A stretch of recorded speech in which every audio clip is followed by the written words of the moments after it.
Paperwork done, workout done. It's time to get up to the training facility, get started on training some dogs. This is going to be another Shield Canine vlog. What are we doing today? Visiting the boys. What are you guys doing? And for the record, that is not my house. That mansion over there is not my... I wish it was. It's not. You guys got to buy some more courses or something for me to get a house like that. It's going to be my lovely neighbors. I haven't met them yet, but I hear they're nice. Look at Hades growing up. It's my daughter in the hay barn doing God's work. If you've got kids, you've got to put them to work, guys. Just like with the dogs. You know?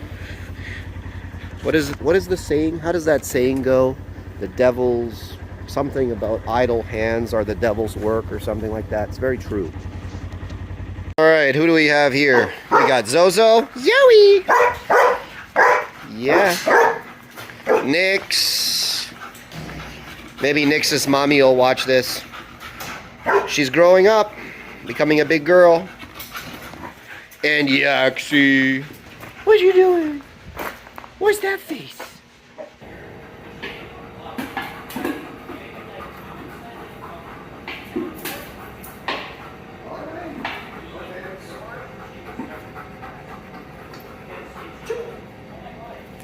Very good. Wow.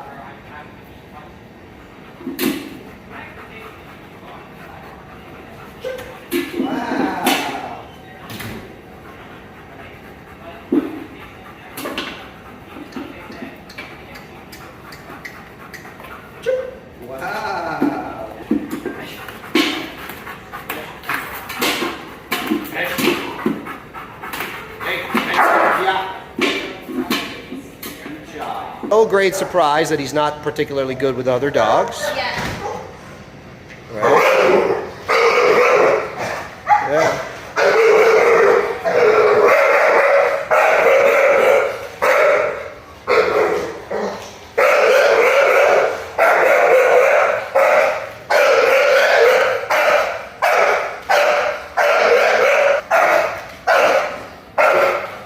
I know people hate to hear this, but it's very normal for the breed.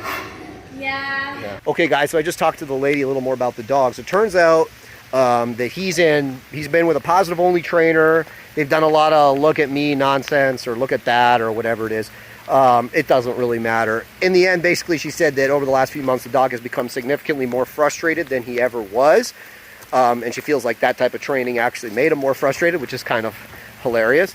But regardless, he's actually a really sweet dog. I really like him. He's very social. Don't just take that, you know, little dramatic view that we made of him and say, hey, that's the dog. No, he's actually really sweet. He lives with 3 kids. He's a great dog. So what we're going to do is we're going to put him in our training system, and then we're going to get him around some dogs and teach him how to behave like a gentleman.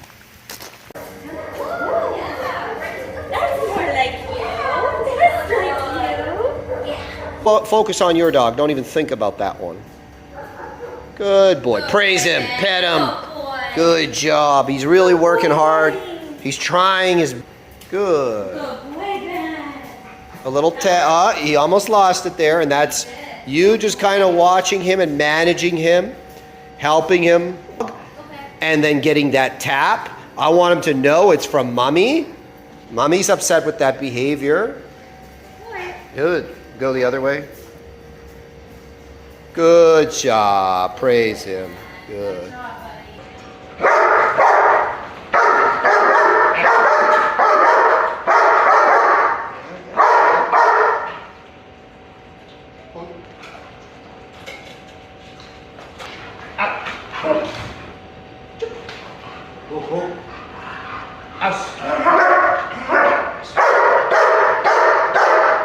Here. Platz. Hier. Platz. Hier. Platz. Hier. Und. Spin. Oh. Ah. Wow. Out. Enter.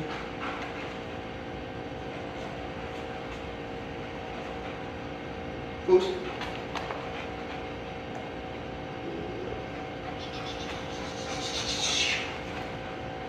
Nice. Yeah.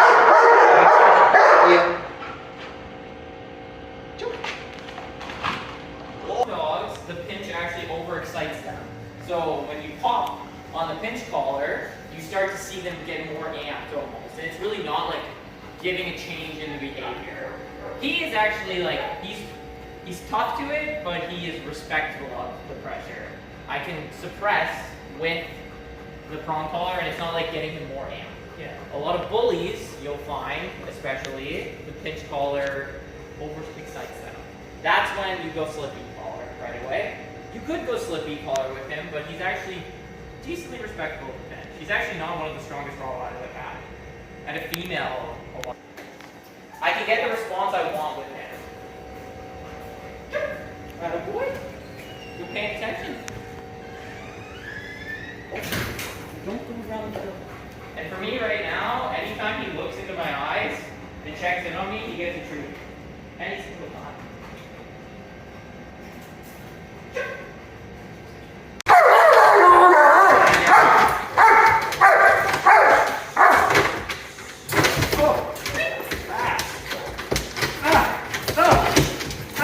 Good boy. Good boy. Boy. Good job, buddy. Oh. Good. Boy. Good job.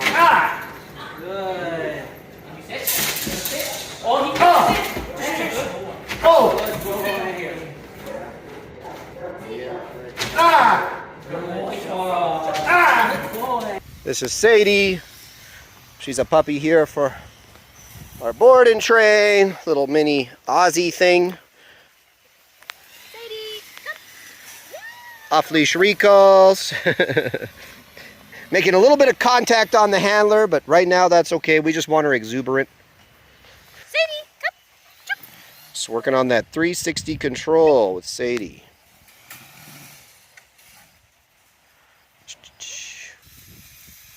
Good. Very nice. Good.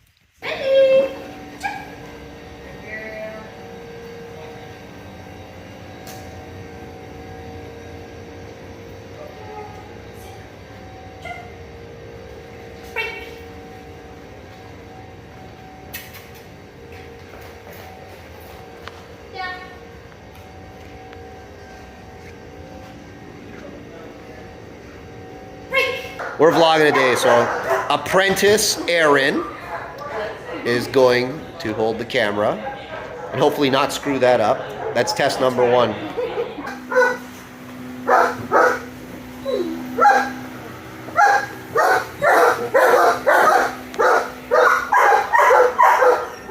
Now, he's not particularly dangerous, as in like you're probably not going to go to the hospital if he nails you, because he generally gives you kind of, like he bites a little bit half-assed, so to speak.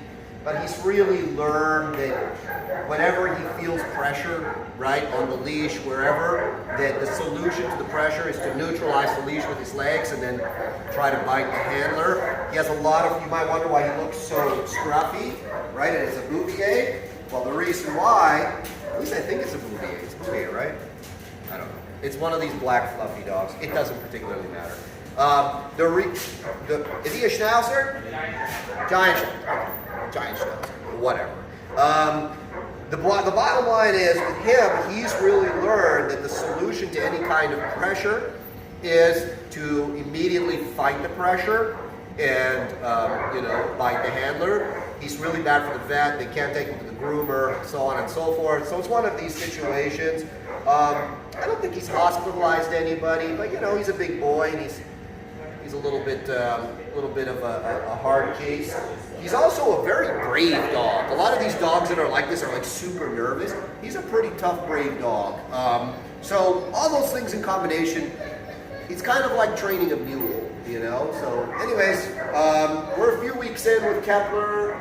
I'm just going to go out and do basic e-collar work. His muzzle just came off, okay? And That's big because he's very wise to the muzzle. We did a lot of work with the muzzle just to create a lot of clarity with him. So now the muzzle's off, so he knows it's off. So there might come a time in our little session, even though this one's going to be a pretty easy session, where the dog says, you know, screw you, my friend. And, you know, we get into a little bit of an argument about something. We'll see. I mean, hopefully not. Food-motivated dog generally, right? A lot of the time what people do with a dog like this is they'll just kind of train around the problem and, oh, look, you know, he's lying down for pieces of food and stuff. But that's not the owner's problem. The owner's problem is when he doesn't want to do things, and that's going to come up in your dog's life. I don't care how much your dog loves you. There are going to be many occasions in which your dog's going to say, screw you, I don't want to do X, okay? And when he doesn't want to do something, and you say, hey man, you've got to do it, that's when it all goes to hell, and that's when it can get, you know, a little bit nasty with him. So a lot of what we're doing now is just teaching him, look man, you've got to be compliant. We're asking you to do stuff, you've got to do stuff. I know he already loves his owners. He's going to be real happy to see them. The big thing is that he has a different relationship with pressure than the one that he's had. He's about 5 years old now, so he's pretty kind of, you know, he's pretty set in his ways. So we got to kind of set a new paradigm and get the dog doing something different. So we're just going to go and take him for a walk. Pause the video. Contrary to popular belief, this is not a training tool. You can't really whip it, especially a dog like this, into doing anything. What it is, I like to use this for dogs that are funny about being touched, right? Because it gives you the ability to kind of desensitize without risking the fingers, right? We don't want to end up like Hef. So, you know, we're just going to kind of spend the session touching the dog a lot, right? And creating a situation where he's just used to feeling sensations all over his body. Like he's real funny about being touched on the neck and on the ears. He just does not like it, right? So using something like this will help. And then it also prepares the dog when you're brushing him and stuff like this. So the goal of my session today is to really have minimal conflict. Now, I mean, I don't know if that's going to be what happens, right? But the goal is for me to not have a lot of conflict. But now that I've taken the muzzle off, I can kind of open a little bit of a different type of a relationship with this dog, right? So a lot of things that you see, lie down. Yes, you can. A lot of things that you'll see people doing, right? It's what I call like they got a clicker and the dog's doing all this cool stuff, and you know, like he's doing all these like, you know, kind of tricks in a room like this, right? And, you know, it looks sexy training. But for a dog like this, sexy training is useless. Yeah, I know if he's motivated, he'll do stuff. That's not the problem. The problem is when he's not motivated. I need to give the clients, for them to have any chance of success with this dog, I need to get them into the mindset that there is no I feel like it or I don't feel like it. I have to do, I want a compliant dog, right? So that's why a lot of our pet dog training, it's not sexy, right? It's kind of repetitive, it can be monotonous, right? We spent a couple weeks just doing repetitive reps with this dog and getting him into a different mindset, right? So sexy training, you know, it's entertaining, but as for pet dogs, I find it's generally useless. Like, it's not something that translates very well into the real world, where most people aren't operating a clicker, nor do they know how to do one properly. They just want a dog who's going to listen to them. They want a dog that they can touch without him nailing them. They want a dog that they can take to the vet. They want a dog who's going to come when he's called, who's going to sit when he's told to sit, down when he's told to down, not go after other people, other dogs. That's a different kind of training. That is functional training, and it is very, very different. Good boy. Sit. Break. Very good. This might seem like super, super basic stuff, and it really is. And it's the fundamentals, right? It's the basic behaviors with a dog like this who's so non-compliant and who's so used to self-satisfying. Once we create strong fundamentals with this dog, it changes the mind of the dog. It changes the mentality of the dog. It creates a more compliant and open mindset, right? so that when we do things that he really doesn't like grooming him to get these mats out of him and stuff like this, it'll be a whole different thing. So, moving on. We go on the grass.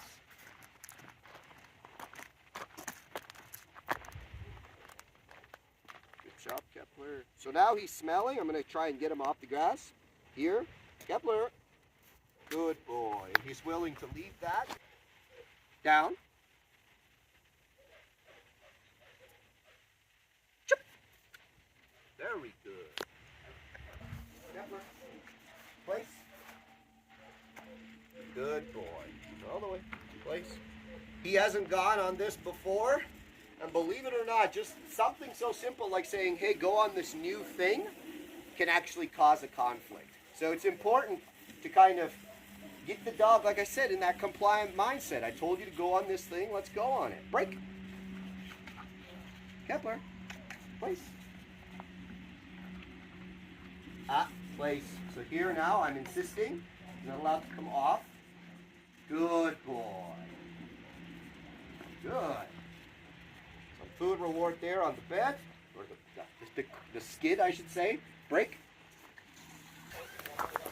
So, again, you know, when you run into these, everybody always thinks, I'll just deconflict, I'll reward him for doing the things I want, and he'll want to do them.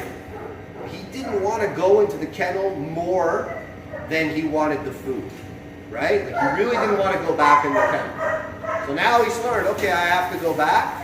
So now I'll start to try and deconflict. Now that he's learned that it's not okay to do the other things that he was doing, doesn't mean that 100% that will not happen. Good job. So this is where I'm going to use my trust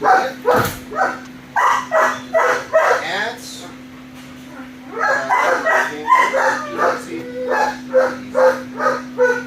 There you can see a little bit of him bothering. Don't do that. Come here. You can see there. That's the issues there. You can see the eyes too. Everything changes a little bit, right? For high conflict dogs like this. Good boy. Good. And he has to, one thing that he really did is whenever he would take the leash off his neck, right away, he'd just go for the snap, right? Good boy. Good. And this way I'll feed you when I can show this type of behavior. Good boy. Yeah.